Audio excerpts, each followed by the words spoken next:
ഞങ്ങളുടെ രണ്ടുപേരുടെയും സ്വദേശം സീതത്തോടാണെന്നുള്ളത് മുമ്പ് ഇൻഡിവിജ്വൽ ആയിട്ടുള്ള കാര്യങ്ങൾ പറഞ്ഞപ്പോൾ പറഞ്ഞല്ലോ.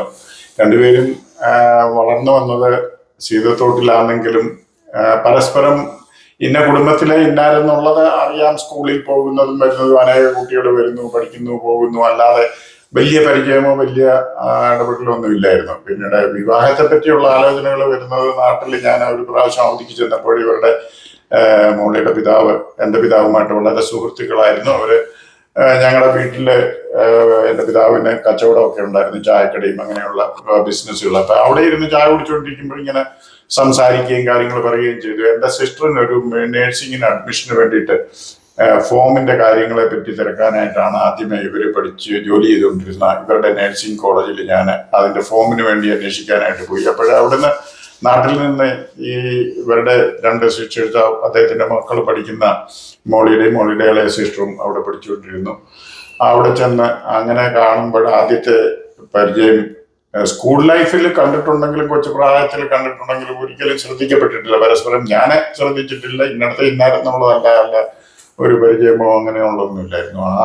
ആ നഴ്സിംഗ് ഫോം മേടിക്കാൻ എൻ്റെ സിസ്റ്ററിന് വേണ്ടിയിട്ട് പോയി. അങ്ങനെയാണ് ആദ്യം പുള്ളിക്കാരത്തി ആദ്യം കാണുകയും പരിചയപ്പെടുകയും ചെയ്യുന്നത്. അതിനുശേഷം പിന്നീട് നാട്ടിൽ ഞാൻ അവധിക്ക് ചെന്നപ്പോൾ പിതാവിനോട് വിവാഹാലോചന വന്നപ്പോൾ ഞാൻ പറഞ്ഞു എനിക്ക് ആ പെൺകുട്ടിയെ വിവാഹം കഴിച്ചാൽ കൊള്ളാമെന്നുള്ള താല്പര്യം പറയുകയും അങ്ങോട്ടും ഇങ്ങോട്ടും ആലോചിച്ച കാര്യങ്ങൾ തീരുമാനിക്കുകയും 1979 ജനുവരി മാസം 7-ാം തീയതി ഡൽഹി സഫ്ദർജംഗ് ഇവാഞ്ചലിക്കൽ പള്ളിയിൽ വെച്ച് ഞങ്ങളുടെ വിവാഹം നടക്കുകയുമാണ് ചെയ്തത്. അപ്രകാരമാണ് ഞങ്ങളുടെ കുടുംബജീവിതത്തിന്റെ തുടക്കം. പിന്നീടുള്ള കാര്യങ്ങൾ ഇൻഡിവിജ്വല് ഞങ്ങള് പല ജീവിത മേഖലകൾ അവിടെ കാശിവാദില് കുടുംബമായിട്ട് പാർത്തു, മക്കളെ അവിടെ പഠിപ്പിച്ചു. പിന്നീട് 2006 അമേരിക്കയിലേക്ക് മൈഗ്രേറ്റ് ചെയ്തു. ഇത്രയുമൊക്കെയാണ് ജീവിത സാഹചര്യങ്ങൾ. പിന്നീട് എനിക്ക് ശനിയെ പരിചയപ്പെടുത്തി തന്നത് എൻ്റെ നാട്ടിൽ എൻ്റെ ചെറുപ്പകാലത്തിൽ ഞങ്ങൾ ഒരുമിച്ച് സൺഡേ സ്കൂളിൽ അഭ്യസിച്ചുകൊണ്ടിരുന്ന മലയിൽ പാപ്പിച്ചേട്ടൻ എന്നാണ് ഞങ്ങളെ ഈ വിളിക്കാറുള്ളത്. മത്തായിയുടെയും റെഞ്ചിയുടെയും പിതാവിന്റെ പേരാണ് പാപ്പിച്ചേട്ടൻ എന്ന്. പാപ്പിച്ചേട്ടന് അദ്ദേഹം മിലിറ്ററി റിട്ടയർഡ് ആയിരുന്നു. പുള്ളി വളരെ ചിട്ട വഴി കൃത്യസമയത്ത് പള്ളിയിൽ വരികയും കൃത്യസമയത്ത് കൃത്യനിഷ്ഠയോടെ വളരെ പുള്ളിയുടെ ഉടുപ്പിലും നടപ്പിലും സംസാരത്തിലും ഇടപെടലിലും ഒക്കെ ഒരു കൃത്യനിഷ്ഠയുള്ള ഒരു മനുഷ്യനായിരുന്നു. അതുപോലെ ഈ റെഞ്ചി എന്ന വളരെ ചെറുപ്രായത്തില് കൊച്ചു വയതിലായിരിക്കുമ്പോ തൊട്ട് റെഞ്ചിയുടെ സിസ്റ്റേഴ്സ് മത്തായി, അതുപോലെ തന്നെ സിസ്റ്റർ അമ്മണി, ഞങ്ങളൊക്കെ ഒരുമിച്ച് സൺഡേ സ്കൂൾ പഠിച്ചതാണ്. അന്ന് മുണ്ടമ്പാറയാണ് ഞങ്ങൾക്ക് ഇവാഞ്ചലിക്കൽ പള്ളിയുടെ ഒരു ആലയമുള്ളത്. അപ്പൊ അവിടെയാണ് ഞാൻ ആലയത്തില് ആരാധനയ്ക്ക് എൻ്റെ പിതാവിനോടൊപ്പം പോകുന്നത്. അപ്പൊ റെഞ്ചിയെ മിക്കവാറും ഞങ്ങള് സൺഡേ സ്കൂളിന് പോകുമ്പോൾ ഒന്നിൽ ഞങ്ങളെ കൂട്ടിക്കൊണ്ട് പോകും, അല്ലെങ്കിൽ അവരുടെ സഹോദരങ്ങളെ എടുത്തുകൊണ്ട് വരും. ആ ചെറുപ്രായത്തില് അങ്ങനെ ആ ചെറുപ്രായം മുതൽ റെഞ്ചി മുഖാനെയാണല്ലോ എനിക്ക് റെനിയെ പരിചയപ്പെടാനിടയായത്. റെനിയെ പരിചയപ്പെട്ടതിലും റെഞ്ചി ഇവിടെ വന്ന് ഞങ്ങളെ പരിചയപ്പെടുത്തി തന്നതും റെനിയുമായിട്ടുള്ള ആ സൗഹൃദത്തിന് വളരെയധികം നന്ദി. റെഞ്ചിയുടെ കുടുംബത്തെയും അതുപോലെ തന്നെ മത്തായി അവരുടെ കുടുംബത്തെയൊക്കെ ഞങ്ങൾ നന്ദിയോടെ ഓർക്കുന്നു. അവരുടെ കുടുംബത്തിൽ നിന്ന് ഒരുപാട് സ്നേഹവും സൽക്കാരവും ഒക്കെ ഞങ്ങൾക്ക് ലഭ്യമായിട്ടുണ്ട്. Thank you. ഒരു കാര്യം കൂടെ ചോദിച്ചാല്, സാറിന്റെ സിസ്റ്റർ കൊണ്ടുവന്ന സിസ്റ്റർ ഇപ്പൊ അമേരിക്കയിലില്ലേ? മറ്റോ വേറെ ഒരു സിബ്ലിങ്സ് അമേരിക്കയിലില്ലേ? എന്റെ സിസ്റ്ററിന്റെ മൂത്ത സിസ്റ്റർ ആണല്ലോ ഇവിടെ കൊണ്ടുവന്നത്. മൂത്ത സിസ്റ്ററിന്റെ മൂത്ത മകള് കുടുംബമായിട്ട് ഡാളസിൽ ഇപ്പോഴും ഉണ്ട്.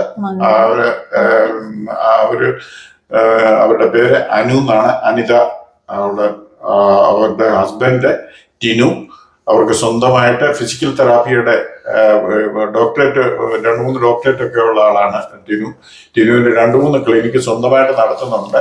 അനു ആണെങ്കിലും നേഴ്സ് പ്രാക്ടീഷണർ ആയിട്ട് അവളും ജോലി ചെയ്യുന്നു. അവർക്ക് 2 കുഞ്ഞുങ്ങളുണ്ട്. ആ കുഞ്ഞുങ്ങള് മൂത്ത മോനിപ്പോടെ മെഡിസിനെ പഠിച്ചുകൊണ്ട് ഇരിക്കുന്നു. അവന്റെ വിദ്യാഭ്യാസം ഏതാണ്ട് പകുതിയായി. മോളിപ്പം 12 കഴിഞ്ഞ അവളും കോളേജ് ലൈഫിലേക്ക് പോകുന്നു. ആ കുഞ്ഞുങ്ങള് ഉണ്ട്. എൻ്റെ സിസ്റ്ററിന്റെ മൂത്ത മകള് കുടുംബമായിട്ട് അവിടെ ഉണ്ട്. അതുപോലെ തന്നെ സിസ്റ്ററിന്റെ മകന് ഡാളസിലുണ്ട്. അവന്റെ പേര് ബെൻസൺ ആണ്. ബെൻസൺ ബർഗീസ് എന്നാണ്. അവന് ലോയറായിട്ട് സ്വന്തമായിട്ട് ലോ ഫാം ഉണ്ട്. ബെൻസൺ കുടുംബമായിട്ട് അവന്റെ വിവാഹം കഴിഞ്ഞ് അവന് 2-3 കുഞ്ഞുങ്ങളുണ്ട്. അവര് കുടുംബമായിട്ട് ഡാളസില് ഒരു ലോ ഫാം നടത്തുന്നുണ്ട്. ആ ലോ ഫാമിന്റെ ഒത്തിരി ഡീറ്റെയിൽസ് എനിക്കറിയത്തില്ല. ഞാൻ ഇനി ഓഷനിലേക്ക് മൂവ് ആയതിനു ശേഷമാണ് അവന് ആ ലോ ഫാം ഒക്കെ തുടങ്ങി. അങ്ങനെ സിസ്റ്ററിന്റെ 2 മക്കള് ഡാളസിൽ തന്നെ ഉണ്ട്.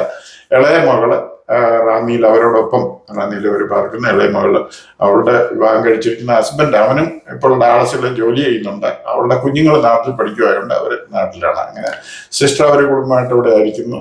ഞാൻ അവര് മുഖാന്തരം ഈ അമേരിക്ക കാണുവാനുള്ള ഒരു ഭാഗ്യവും അവര് അന്ന് ഞങ്ങൾക്ക് വേണ്ടി ആ പേപ്പർ വർക്ക് ത്യാഗപൂർവ്വം ചെയ്തതുകൊണ്ടാണ് ഞങ്ങൾ അമേരിക്കയിൽ വന്നിരിക്കുന്നത് എന്നുള്ളത്. ഞങ്ങൾക്ക് അമേരിക്കയിൽ വരാൻ, അല്ലെങ്കിൽ ഞാൻ ഒരിക്കലും അമേരിക്കയിൽ പഠിച്ചിട്ടുള്ളതല്ലാതെ കണ്ട് അമേരിക്കയിൽ വരണം എന്നുള്ള ഒരു ആഗ്രഹമേ ഇല്ലായിരുന്നു. ഞങ്ങൾക്ക് രണ്ടുപേർക്കും ദൈവം അനുവദിച്ച് പുള്ളിക്കാരത്തേക്ക് അവിടെ ഗവൺമെന്റ് ജോലിയും എനിക്ക് പ്രൈവറ്റ് കമ്പനിയിൽ നല്ല ജോലിയും വളരെ ബുദ്ധിമുട്ടാണ്. ഇവിടെ വരണമെന്നുള്ളത് ദൈവത്തിന്റെ ഹിതമായിരുന്നു. അത് ദൈവത്തിന്റെ പ്രകാരമായിരിക്കുന്നു. അതിന് ദൈവത്തിന് സ്തോത്രം. തുടക്കത്തിൽ വിചാരിച്ചിരുന്നോ തിരിച്ചങ്ങ് പോയാൽ കൊള്ളാവുന്ന?